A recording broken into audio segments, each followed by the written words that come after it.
Santos días les dé Dios, mis queridos hermanos.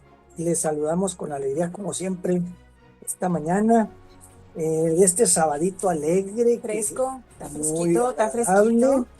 Hoy estaba más fresquecito afuera que adentro de la casa. Y bueno, mandamos saludos a Luis, gracias por su apoyo, como siempre, con todos sus controles y botoncitos que maneja por ahí. Muchas gracias. Pues vamos a iniciar nuestro programa el día de hoy, en que pues Jorge no pudo venir desafortunadamente, a quien mandamos un cariñoso saludo, por cierto, Algo que un se mejore, que se mejore. fuerte abrazo. Y así que pues vamos iniciando el programa del día de hoy, mis queridos hermanos, haciendo la oración que nos pone en una sintonía muy cercana con el Señor. Adelante, Katy, por favor, ¿nos ayudas? Sí, claro que sí. Bueno, pues vamos a ponernos en oración. Oramos a ti, Espíritu Santo, abandonados a tu infinito conocimiento y sabiduría, para que nos empapes de esa capacidad de asimilar mucho más los secretos que esconden a Cristo como palabra de vida. Amén. Amén. Bueno, con esta hermosa oración, pues vamos a dar pie a nuestro programa del día de hoy con Introducción a la Biblia con nuestro compañero Luis Romero.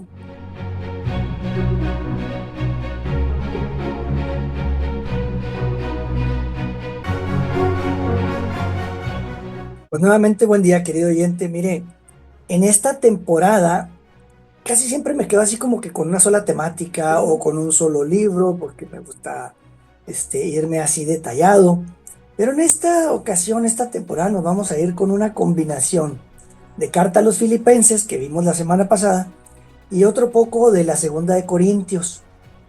Eh, y bueno, pues ya es muy curioso. Voy a entrar ya directo a la Segunda de Corintios.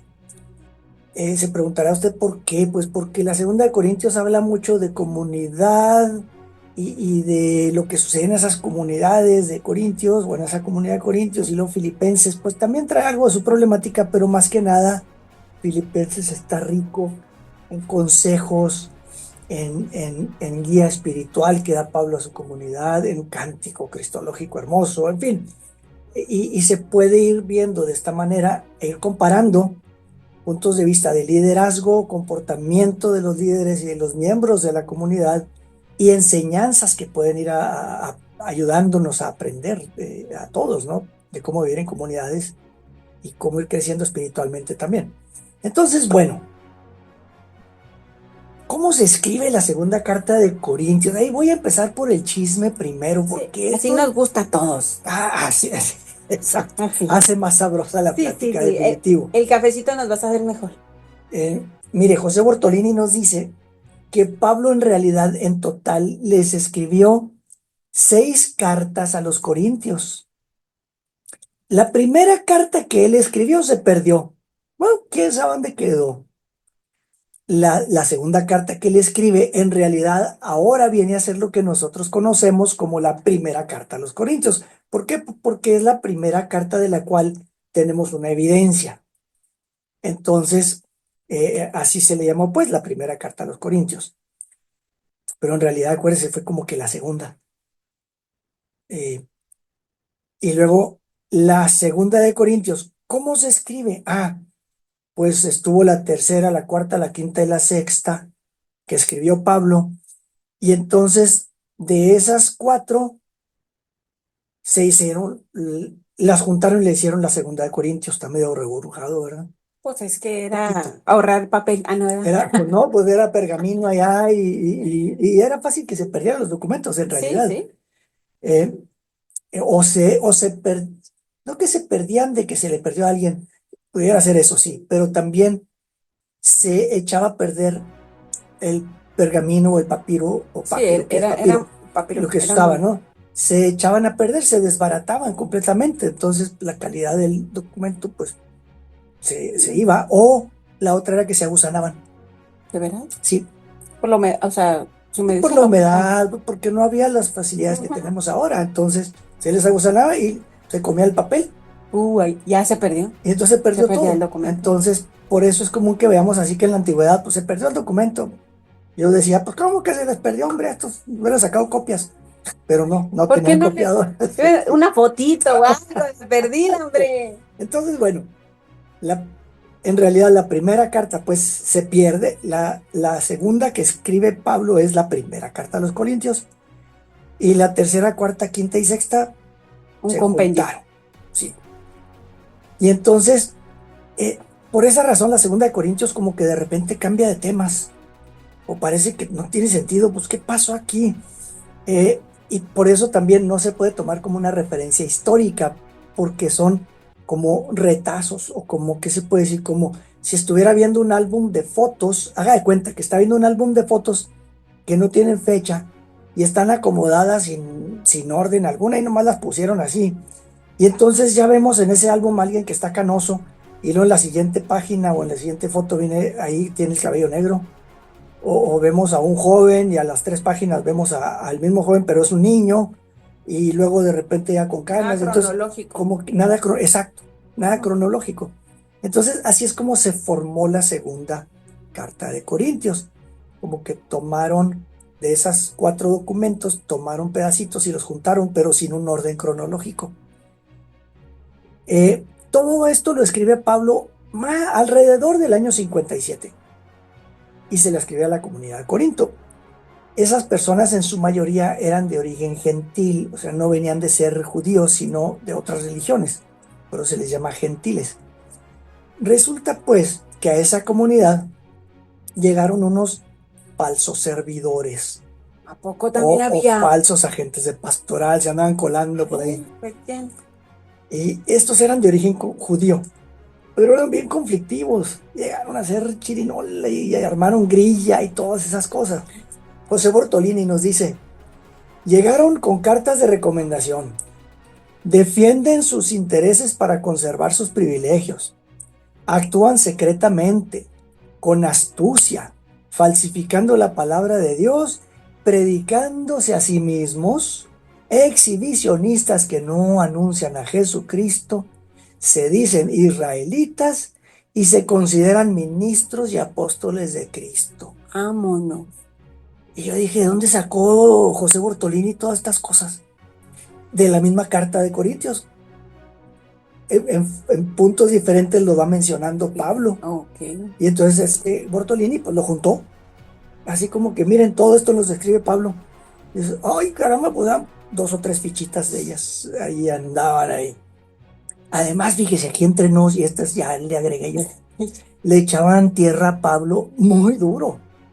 Porque también Pablo va expresando y dices, oye, pues, estos cuates andaban echándole duro. Querían tumbarlo como líder de esa comunidad, aunque Pablo ya ni estaba ahí, pero querían tumbar hasta su recuerdo.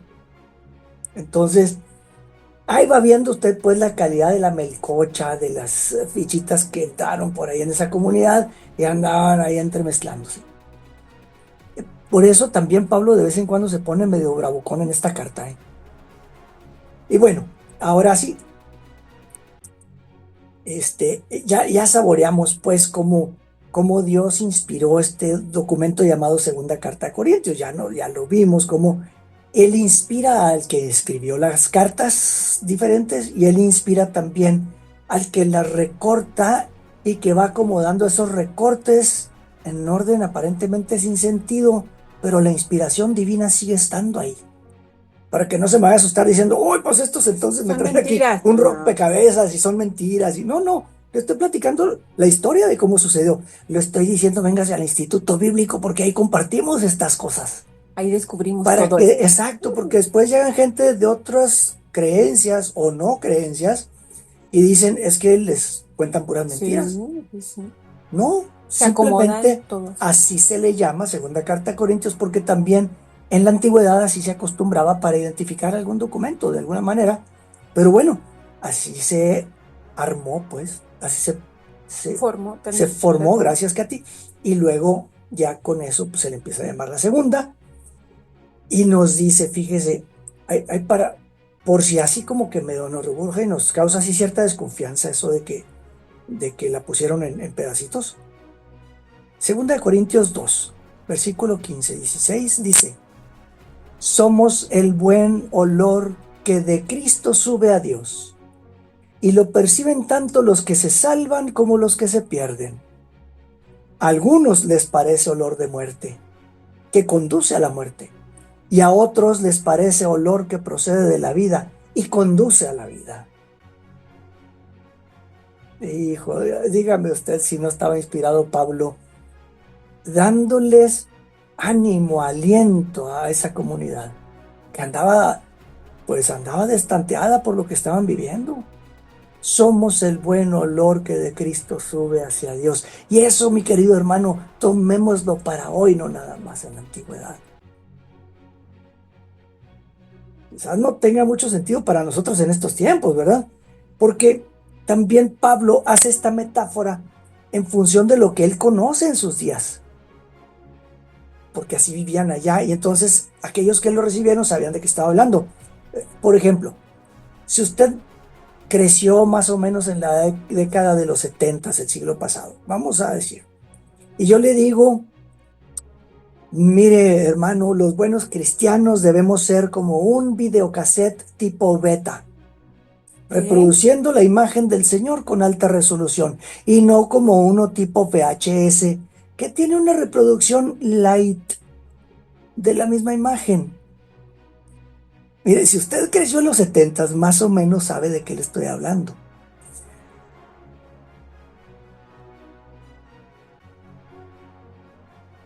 Había habido cassettes en el mercado, unos eran VHS, otros eran beta. Los beta eran de muy alta resolución, pero eran más caros.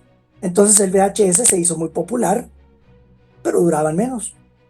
Entonces, de esto le estoy hablando. Cuesta crecer en el camino del Señor, y más cuesta crecer en el camino del Señor que quedarse como católico marcapatito. Ups. Hay más costo en crecer y ser un cristiano más agradable a Dios que ser un católico light. Más o menos se entiende ahí comparando con los Sí. cassettes VHS y betas. Ahora, bueno, vamos a comparar pues con el contexto bíblico que vivía Pablo. Allá en tiempo de los romanos, cuando los romanos ganaban una guerra, los generales llegaban finalmente a Roma y el pueblo salía a recibirlos contento, a vitorearlos y a echarles porras. Y entonces los generales entraban a Roma por sus calles principales y entraban en desfile con las tropas, iban celebrando, iban en sus caballos, obviamente los de a pie pues iban a pie, pero iban celebrando. Y celebraban la victoria y entonces los generales iban en caballo, iban arrastrando a sus prisioneros de guerra, sobre todo a los líderes generales, lo que fuera, como le llamaran los enemigos. Esos líderes de los enemigos los traían ellos arrastrándolos con el caballo. Prisioneros de guerra el que fuera. Y entonces el pueblo iba y echaba porras, le digo, y estaba alrededor del desfile viéndolos y les aplaudía y les gritaba. Y entonces ahí encendía el pueblo, encendían hierbas perfumadas e incienso. Y entonces para los vencedores, para los romanos, ese perfume y esos aromas eran de victoria y eran de vida. Y era para sentir orgullo de Roma y de haber ganado esa batalla para Roma. Pero para los vencidos, el que los llevaban arrastrando, era perfume de muerte, porque acabando el desfile, los ejecutaban. Para unos era perfume de vida y para otros era perfume de muerte. Esto nos lo relata José Bortolini también. Entonces, podemos ver que la gran victoria para ti, para mí, es la de Cristo, querido hermano, querido oyente. Él murió en la cruz y venció al pecado. El mundo creyó que murió vencido. No es cierto, él salió vencedor y venció el pecado y resucitó venciendo a la muerte. ¿Todo ello para qué? Pues para que tengamos vida eterna y salvación eterna. Así nos hace darnos cuenta, pues, que al aceptar el Evangelio, usted y yo, mi querido oyente, el hecho de aceptar el Evangelio es perfume de vida para la vida. Son aromas divinos para vida eterna. Y si rechazamos el Evangelio, es perfume de muerte. Y es muerte del alma para la muerte eterna. Pero son tus decisiones si quieres regresar a aquello donde ya no está el Evangelio. Vuelvo a Bortolini y nos dice, el Evangelio pone a las personas ante una decisión, una opción fundamental, la vida o la muerte. Ay, este hombre es casi como el evangelista Juan, que te Sí, pone sí, así todo blanco o negro, no hay grises para el evangelista Juan. Y Pablo era así. sí. Y muchos dirán, ay, yo conozco a fulanito y es bien vago y se pistea y se borracha y borracho, jugador y parrandero y Para. mujeriego y de todo. Y no se muere, ahí anda todavía vivito y coleando. Querido hermano, estamos hablando de la muerte del alma. Al decir que sí a Cristo, nos hacemos vencedores en Cristo. Todo es por su gracia, todo es para su gloria. Entonces con esto nos unimos a la marcha de la vida en vida terrenal. Aunque no es arrastrando a otros ni tiranizando a nadie. Porque luego empezamos a pensar, ay, ¿a quién me llevo aquí? Lo agarro de bibliazos y lo amarro a mi caballo y me lo llevo arrastrándolo. No, no, no, no, no. Peregrinando juntos en un camino de libertad, en un camino de perdón que genera vida eterna. Mi querido hermano, por eso la iglesia hoy por hoy nos está diciendo, somos peregrinos de la esperanza, entre muchas otras cosas, como eso que nos dice hoy el Señor, somos el buen perfume en Cristo. Ahora vámonos a imágenes otra vez, los cassettes, beta y Sí, sí. VHS, a ver qué tal Así está entendemos. cómo anda la calidad de su cassette el día de hoy, mi querido hermano. El Señor es espíritu y donde está el espíritu del Señor, ahí está la libertad. Por eso nosotros andamos con el rostro descubierto, reflejando como un espejo en la gloria del Señor, y nos vamos transformando en imagen suya más y más resplandeciente por la acción del Señor que es espíritu. Esta es 2 Corintios 3. Así, mi querido oyente. Déjate conducir por el Espíritu Santo, nos dice Pablo en Gálatas. Invoca al Espíritu Santo, pídele que te limpie, que repare lo que hay en ti que es desagradable a Dios, lo que es desagradable ante tus propios ojos también. Y luego ruega para que Él mismo sea quien va dibujando el rostro divino de Jesús en tu alma, como un artista divino que es. Déjate conducir por el Espíritu Santo. Y el dejarte conducir por el Espíritu Santo es dejarte poseer por Él, para que logres reflejar entonces la presencia de Dios en tu corazón y en tu vida, en tus conductas, en tus obras, en tus amores y en cómo les amas. De modo que puedes creciendo así en la humildad. Podrás discernir con mayor claridad el camino espiritual de todo cristiano y evitar la tentación que te ofrece el liderazgo y el poder, porque todo liderazgo te da cierto poder y entonces llega la tentación que es la seducción de las personas. No hablo de seducción sexual, sensual aquí, no, no, no. 2 Corintios, por un lado, te guía para evitar a caer en eso en caso de tener alguna responsabilidad en la comunidad.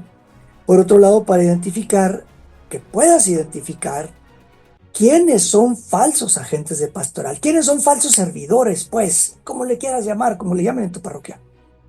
Fíjate, seducir significa persuadir a alguien con argucias, con artimañas, con engaños, con halagos para algo. Cautivarle su ánimo a alguien. Sinónimo de arrastrar, fascinar, prendar, embaucar o enamorar. Bueno, aquí sí está arrastrar. Válgame, si estuvo bueno No, eso. no, eso es seducir. Sí, sí, sí. Por si no nos quedaba claro. Sí, y entonces para que no te dejes, para que estés bien abusado, no caigas en tentación o no te dejes engañar con alguien que ya quiere formar su grupito muy especial y al rato ya formó su iglesia y sale de la comunidad de tu parroquia porque no ha sido una sola vez y ahí andan y entonces al rato ya se dicen Illuminatis y iluminados especiales por el no sé qué rollos y entonces forman su propia Son iglesia. especiales ellos. Se les olvida que la iglesia de Jesucristo es esta, la católica, no la iglesia que forman ellos. Vamos a ver qué nos aconseja Pablo. Ese es nuestro ministerio. No procedemos con astucia ni falsificamos el mensaje de Dios. Si se le entiende, está bien. Aquí no hay nada que agregarle. Aguas, mi querido oyente, con esos que empiezan a inventar y a tergiversar lo que la palabra de Dios enseña, de acuerdo como ellos dicen, y se olvidan de la sana doctrina de la fe. Tú apégate a lo que Dios te indica. Tú haz la voluntad de Dios. Predica con la verdad y con la sana doctrina de la fe, como decía. Ora para que el Señor te ayude a practicar la franqueza y apoyarte en su evangelio y decir sí cuando es sí, no cuando es no, y apoyarte en el magisterio de la iglesia. Tú sé fiel a la palabra de Dios. Haz a un lado la tentación de hacerte de seguidores en tu comunidad o ministerio por medio de artimañas, astucia, seducciones, y desarrolla el olfato para detectar a los que apestan a mentira, a pecado y a muerte del alma. Tú júntate con los que tienen el perfume de Cristo y lleva ese perfume, esos aromas dentro de tu corazón. Fíjate, volvemos a Pablo aquí en la 2 Corintios, capítulo 4, versículo 5. No nos pregonamos a nosotros mismos, servidores de ustedes por Jesús. Ándale, el alma que lleva dobles intenciones acaba predicándose a sí mismo y no a Cristo Jesús. Como decía Juan Bautista, es necesario que Cristo crezca, que yo disminuya, que tú disminuyas, que sea Él quien brilla. Evita que el yo sea el centro de tu predicación. Pon a Jesús al centro de tu vida. Practicar lo que acabamos de leer pues nos lleva también a escuchar a la comunidad para hacer mejoras en las mismas y en sus obras. Escuchar a los líderes para apoyar, sí, para discernir, siempre discernir. Olvídate del prestigio y de lo mucho o poco poder que te pueda dar esas cosas de ser cristiano. Sigue buscando practicar la humildad y sigue a Jesús. Haz a Jesús el centro de tu vida y reinicia un servicio auténtico a tu comunidad y a tu familia. Lee tu Biblia, mi querido oyente, y que Dios te siga llenando de bendiciones. Bueno, pues nos quedó bastante claro lo que Luis hoy nos compartió. Hay que ser buenos líderes, hay que saber que nosotros somos instrumentos, no somos los protagonistas, nosotros tenemos que hacernos chiquitos. Dicen por ahí que se nos note en realidad ese buen olor de Cristo. Que se perciba más bien, ¿no? Que perciban ese olor que traemos de vida, no de muerte, porque andamos llevando, parecemos, ya mi abuelita Zorrillo, llevando un olor que no es nada agradable. Entonces, trucha, mis queridos radioescuchas, hacia dónde vamos y hacia dónde llevamos, porque decía ahorita Luis, también podemos ir arrastrando nosotros gente a donde no debe de ser. Y la gente también tenemos que estar muy al pendiente, nuestros líderes, hacia dónde nos llevan, ¿verdad? Hay que estar muy al pendiente de eso. Bueno, pues gracias. Yo creo que nos vamos ahora al personaje bíblico. Vámonos, ¿qué te parece, don Luis? Nos vamos al personaje bíblico.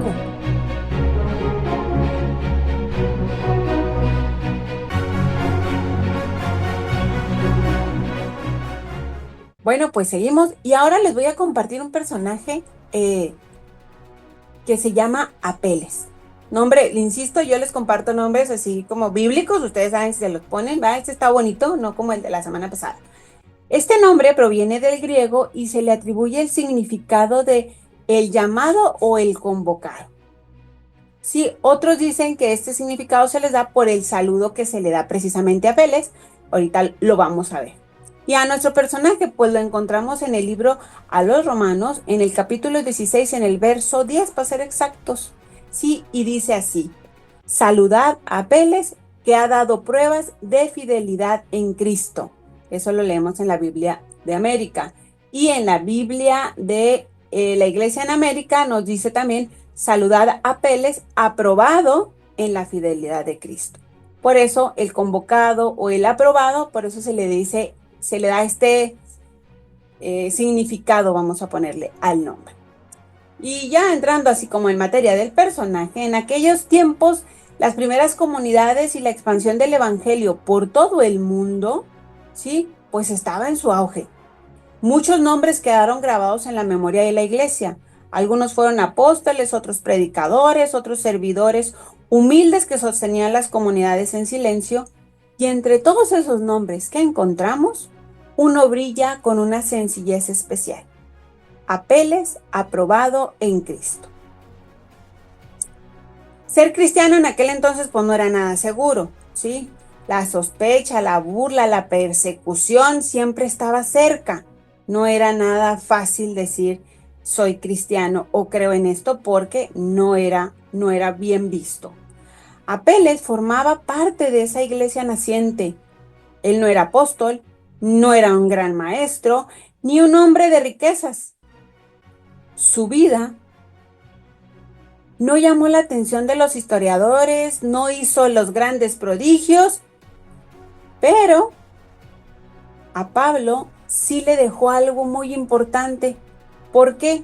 Porque por algo Pablo lo deja y le manda saludos y lo hace mencionar en la carta a los romanos con un elogio singular cuando le dice, saludad a Apeles, aprobado en Cristo, haciendo alusión a que conocía su vida, había sido parte de a lo mejor de algunas pláticas o él le había compartido varias cosas.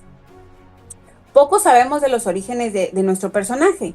Algunos dicen que pudo haber sido un judío, otros piensan que era un liberto, un hombre que alguna vez fue esclavo y obtuvo su libertad. Lo cierto es que la vida de Apeles estuvo marcada por la fe en Cristo transmitida por Pablo. Mientras otros buscan honores y glorias y decir, yo soy amigo de Pablo, Apeles no hizo nada, no dijo, no enseñó las credenciales como podemos entender y decir, yo soy amigo de. Tal vez nuestro personaje era un artesano o un comerciante, pero se le reconocía porque era muy honrado, era recto, no engañaba en las medidas, por eso dicen que a lo mejor pudo haber sido comerciante, no alteraba los precios, aquí se entran los precios, ¿sí? No se dejaba llevar por la corrupción que reinaba en la ciudad, ¿sí? Para muchos era un hombre común, pero para quienes conocían su fe, en este caso Pablo, era un verdadero testimonio de Cristo. El título que Pablo le da, aprobado en Cristo, sugiere que nuestro personaje había pasado por pruebas muy difíciles. A lo mejor había pasado por enfermedades, por la pobreza, por la pérdida de seres queridos, por circunstancias difíciles que a través de esas pruebas Dios lo fortaleció. Quizá fue señalado por su fe, acusado de traición, por haberse negado a adorar a todos esos dioses en Roma, haber seguido a esos falsos líderes, ¿sí? Entonces, imaginemos que Apeles siendo tentado a probar la fe para ganar seguridad, si era parte de cómo se manejaban, de que le dieran prestigio y que esto le trajera tranquilidad, a pesar de todas las dificultades que había pasado, ¿sí?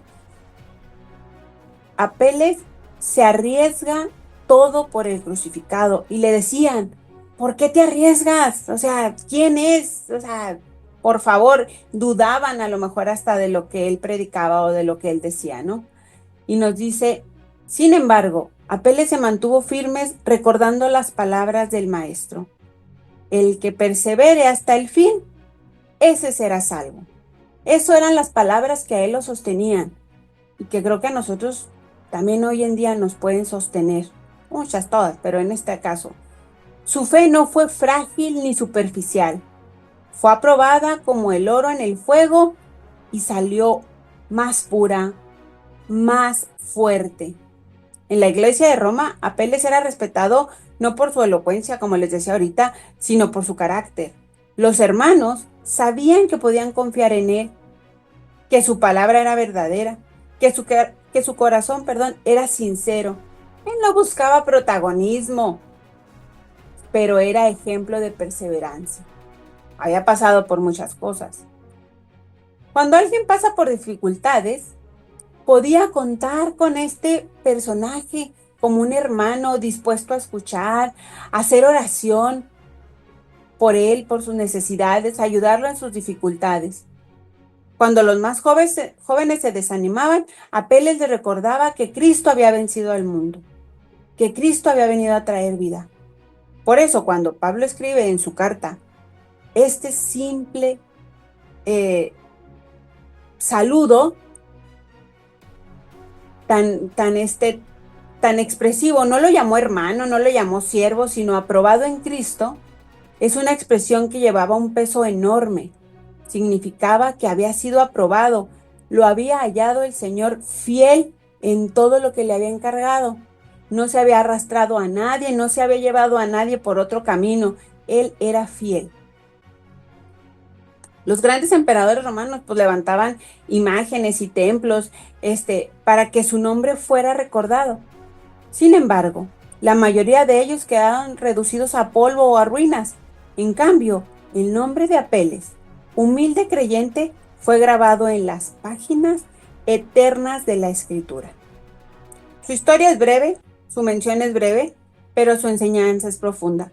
Lo que realmente importa no es la fama ni la riqueza, sino la aprobación de Cristo. Apeles no buscó la gloria de los hombres, sino la del Señor. En este pequeño saludo, Pablo dijo: este personaje, Apeles, dejó un testimonio para todas las generaciones. ¿Vamos a pasar pruebas los seguidores de Cristo? Sí. No vamos a tener una vida color de rosa. El seguirlo no va a ser fácil. Vamos a encontrarnos una y mil dificultades. Pero Dios nos va a probar en esas cosas. La verdadera grandeza de nuestro personaje, pues es esa fidelidad. No conocemos las enseñanzas, no conocemos todo lo que hizo, pero nos dicen que su fe fue constante. Nos muestra también el personaje, lo que nos enseña es las pruebas purifican nuestra fe. El título de aprobado implica que hubo un examen, una lucha, un dolor, una situación difícil. Y Apeles nos enseña que las pruebas no destruyen al cristiano, sino las fortalecen si la confianza total está en el resucitado. El testimonio silencioso transforma. No necesitas siempre salir en la foto. Si no saliste, pues tú sabías que ahí andabas, pero pues no pasa nada, ni más ni menos.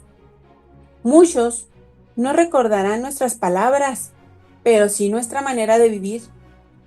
Así como la vida de Apeles impactó a la iglesia de Roma, nuestra fidelidad puede animar a quienes nos rodean, a los jóvenes, a nuestra familia, a los que nos rodean, donde nos relacionamos.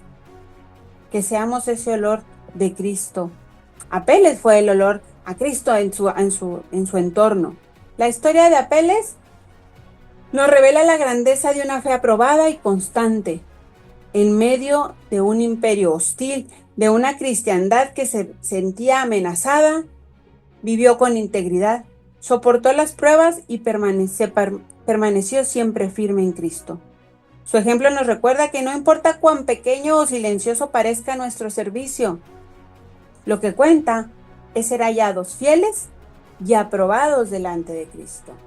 ¿De qué nos sirve que todos nos conozcan y digan qué buena gente es, pero no estamos haciendo las cosas como Dios quiere y para agradar a Dios? ¿Cómo la ves con nuestro personaje de hoy? Oye, pues qué interesante, curioso, aprobado en Cristo. O sea, pasó las pruebas. Pasó. ¿Cómo? Por su fidelidad. No tergiversó, no le cambió lo que él aprendió, lo que él recibió, era lo que enseñaba. No lucía él, pero era admirado por otros, incluso Pablo lo admiraba. Entonces eso dices, ah, caray, y así calladito se veía bonito. Algo hizo muy bueno para que Pablo lo mandara y ahí se quedara el nombre. Y ahí se quedara grabado, así como dijiste tú, en las escrituras eternas, y ahí está su nombre, su presencia, sin cacaraquear el huevo. Así de fácil, era testimonio de Cristo, sin ser protagonista, sin ser elocuente, lo mencionaste también, está muy interesante eso. Sí. Entonces, ¿cómo verdaderamente pues podemos ser agradables a Dios con los dones y talentos que Él nos da? No pretender tomar otros talentos que no nos dio Dios, o que no hemos sido llamados para eso. Sí, cada quien en lo suyo. Desde nuestra trinchera. Así dice mi Se me abuela. ocurrió meterme una vez en un coro, imagínense nomás, pobres los oídos de los fieles ahí en la iglesia, empezó a disminuir la cantidad de asistentes. Mándenlo a otro ministerio porque nos está ahuyentando. Sí, este Es que cuate, sí, también hay que ser para nada. consciente que nuestros dones, no podemos andar en todo, pero para algo somos buenos. Para algo, Sí. ¿verdad? Oye, nos vamos muy rápido y breves a lo que es Vamos el a magisterio de la magisterio. iglesia, porque aunque no está Jorge, ya nos comimos su tiempo Sí, aprovechando. sí, ya aprovechando, Jorge, nomás te tocaba decir hola. No, no te Sí, creas. nos vamos un ratito A a magisterio revisar de la la iglesia. plegaria eucarística. Adelante con magisterio.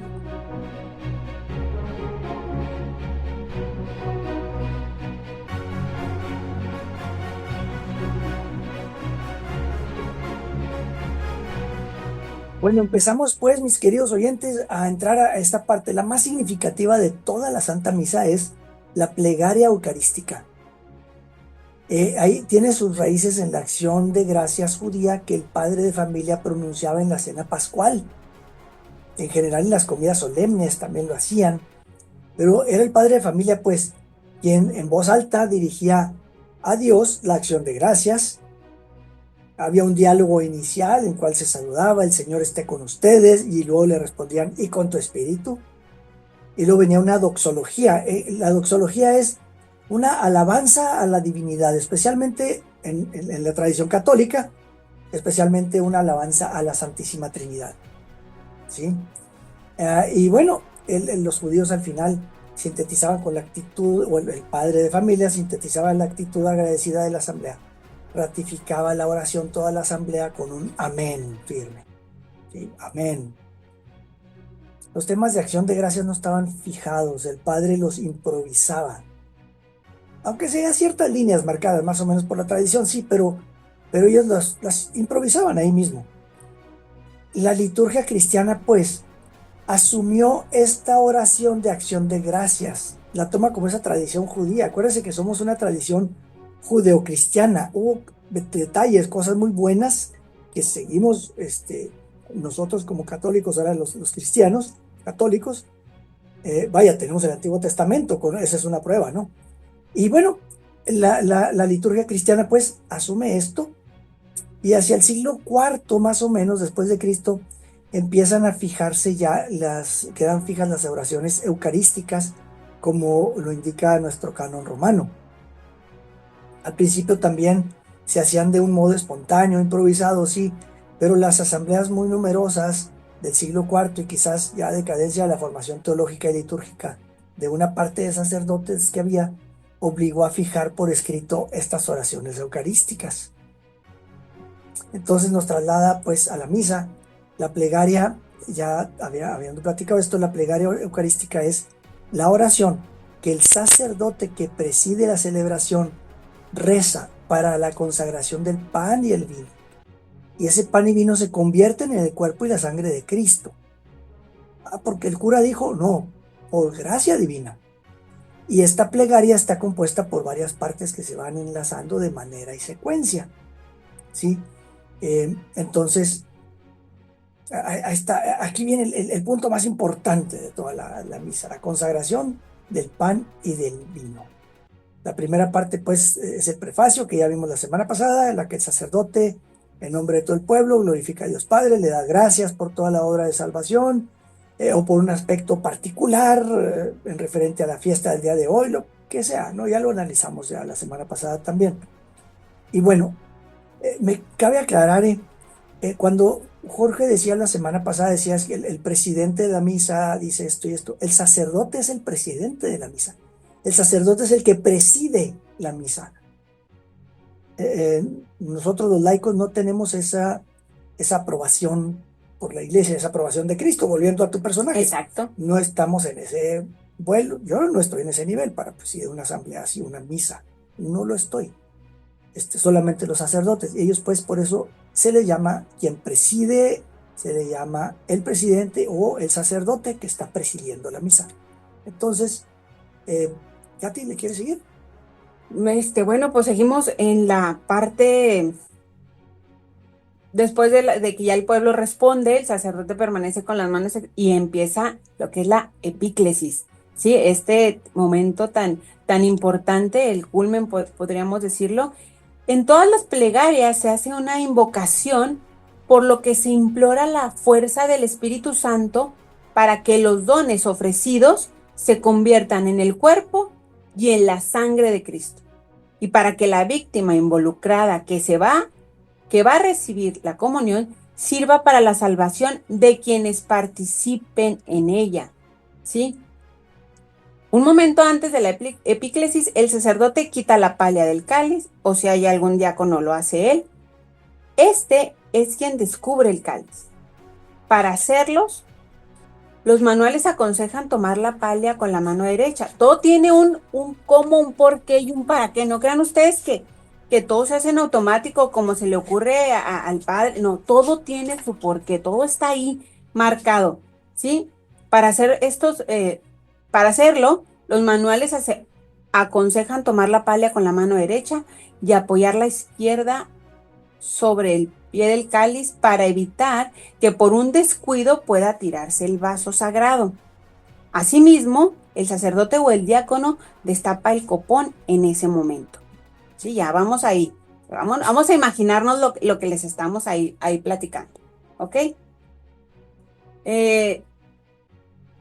Se traza la cruz sobre las ofrendas. En todas las plegarias eucarísticas está previsto que el sacerdote trace el signo de la cruz sobre las ofrendas en algún momento antes de la consagración. ¿Sí? Recordemos, ¿ok? Estamos en este momento. En este momento es cuando, por las palabras y las acciones de Cristo, se lleva a cabo el sacrificio que Él mismo, Jesús, instituyó en la última cena, cuando ofreció su cuerpo y su sangre bajo las especies de pan y vino y se lo dio a los apóstoles para que comieran y bebieran, dejándoles este mandato de perpetuar el mismo misterio.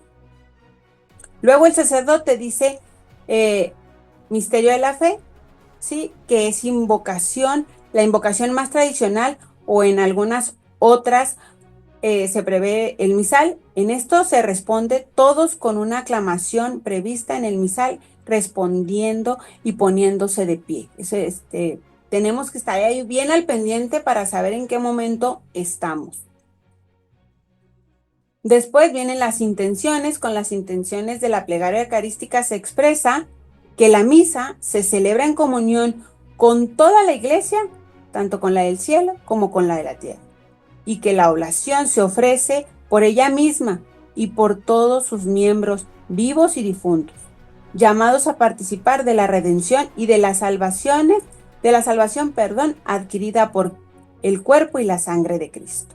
Y aquí es donde, perdón que interrumpa, Sí, dale, es donde estamos intercediendo. Toda esa asamblea son oraciones de intercesión, ¿no?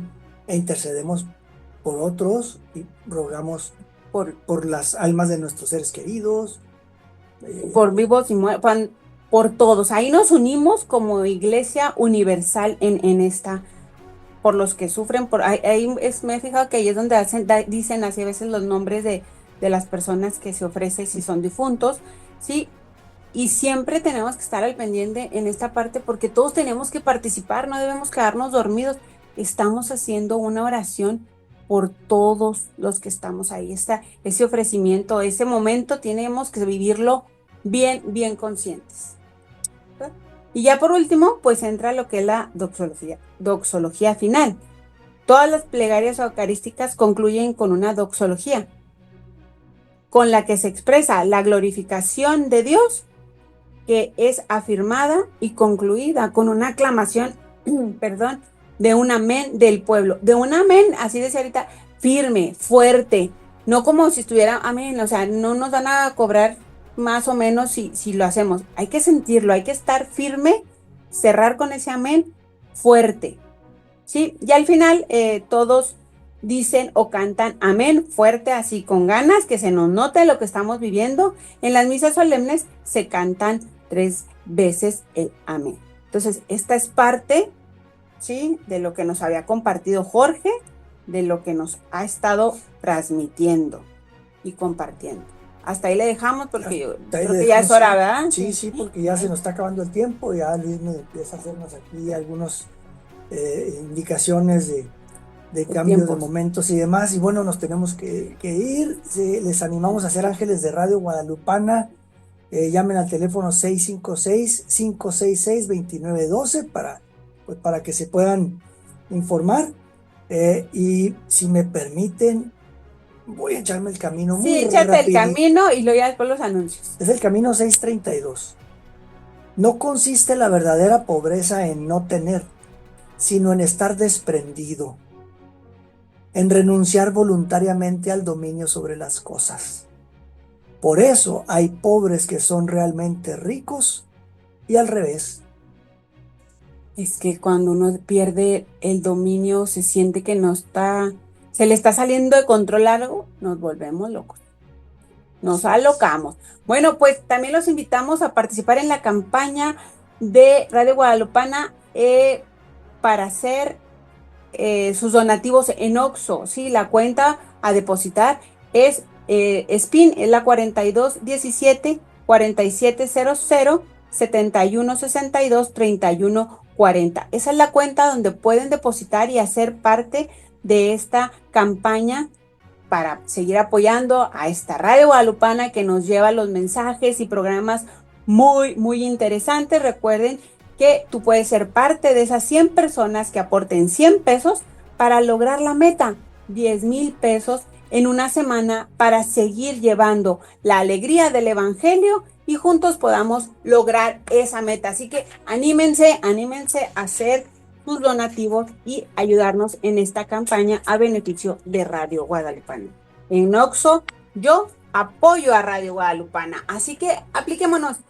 Vamos a meterle ahí un apoyito, también económico, ¿sí? Y luego ya aparte de lo económico, compartan todo lo que aquí transmitimos. Y ya por último, pues vamos a seguir invitándolos. Es hoy, el Rosario Viviente. Por favor, no se les olvide, los esperamos a todos en el Rosario Viviente. A partir de las 7 de la tarde va a empezar, o sea que van a abrir las puertas, me imagino yo que desde las 4, dice aquí. No se olvide llevar su vela LED, no pueden llevar la vela de cera porque ya están prohibidas, no las van a dejar entrar. Lleven su velita LED y los esperamos para unirnos en este Rosario Viviente, en siendo peregrinos de la esperanza, constructores de la paz. Pues nos despedimos pues con alegría, con la esperanza de que haya sido provechosa esta información que hemos compartido con ustedes el día de hoy. Y pues también nos vamos con el deseo que la paz, el amor de Dios y las bendiciones de Dios los acompañen siempre. Estuvimos con ustedes el día de hoy, Katy y Luis, en una emisión más de Palabra y Vida.